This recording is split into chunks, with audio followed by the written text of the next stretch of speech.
I mean, you can just really get an idea of how narrow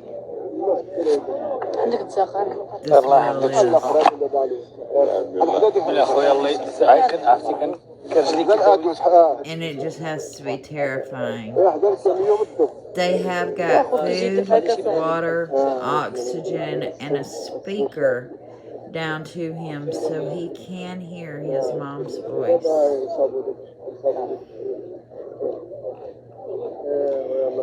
Right now, they say that he is adapting to his situation, but how long a child can adapt to the situation is a whole different story. Career veteran of fire and rescue operations. He is the founder of Rescue Methods LLC, and he has been following this developing story with us tonight. And Dalen, we appreciate you coming on. The technical rescue side of this, we're hearing they are just inches away, and they're now manually piecing their way through this dirt, trying to get to this little boy. Talk to me about how delicate this last final stage is.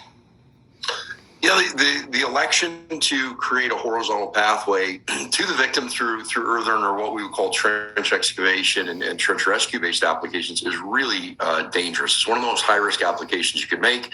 What a lot of watchers might not understand is that as you progress through the soil, you have to have a very technical awareness of the soil composition and how readily available it is going to be to secondary collapse. So every movement, every vibration, every shift in those soils walls as they tunnel and progress towards this young man can cause secondary collapses. And I mean, those can be so large that they could entomb every single rescuer in the operating sequence. So that's going to require supplemental shoring, which is basically engineered systems within that trench pathway to try. Okay, anybody who's not been keeping up with this little boy almost a week ago, he's 5 years old, he fell down in this well. The well opening is too narrow for them to actually send somebody down in the well and get him, so they are having to dig a secondary shaft trying to reach him. So after almost a week, they are just inches away from getting him. So if they get into too big of a hurry, basically the walls will collapse and come down on top of him. Support the walls, the ceilings, and the floor, and create as safe of a progression as you can.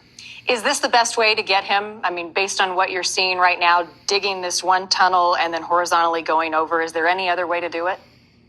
You know, you always have to kind of put all your options on the table, and there's a lot of very, very technical and capable people there on scene.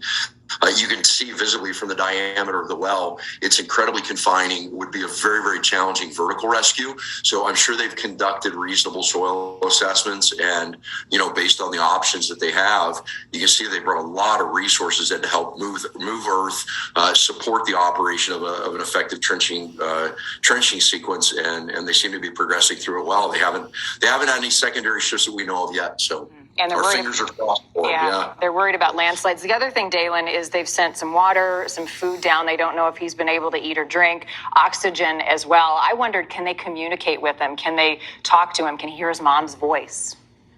Yeah, you know, without being on scene, I'm not certain, but we have a lot of available technologies that allow us to basically put speaker boxes in close proximity to the victims so that we can comfort them, reassure them, try and keep a gauge verbally on how their condition is.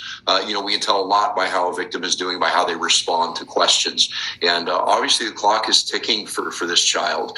I mean, children react very well, you know, for a period of time to difficult circumstances physiologically, and then all of a sudden, their body stops responding or adapting to that. So there's definitely a window of time to get to him, make sure they sustain what he needs to, you know, stay warm, avoid hypothermia, stay hydrated. The clock is ticking, and we are all praying and keeping our fingers crossed for these guys. Well, and the other thing, Dalen, is once they get to him, all these challenges that you're talking about, then they've got to get him out. Do they go back out the way they came? And what are the challenges with that? Yeah, based on the fact that they did not elect to do a vertical rescue to gain access to him, the assumption is that they're going to pull him out laterally, the same way that the rescuers predominantly came in. And if they've properly shored that avenue up and put the right engineering components in, that would most likely be his safest way out of that area. Based on what you're seeing right now, and I know it's difficult not being there, but given that they're so close, they're saying inches away, they are still hearing and seeing signs of life. How soon do you think they'll get to him and this will start to shift and they'll get him out? Yeah, I mean, it could be minutes. I don't know how much soil they're digging through, but a lot of people don't understand, 1 cubic foot of soil can weigh 150 pounds.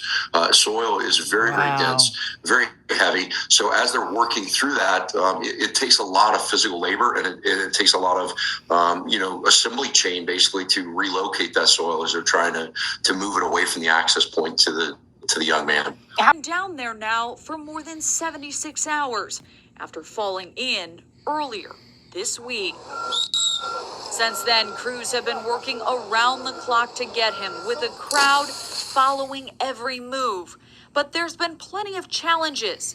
This well is too narrow for a rescuer to go down and get the boy, and the hill it sits on at a risk of a landslide. So they've resorted to drilling a horizontal tunnel, according to Moroccan media, knowing the soil could collapse at any moment. Officials calling this the most critical part of the mission yet.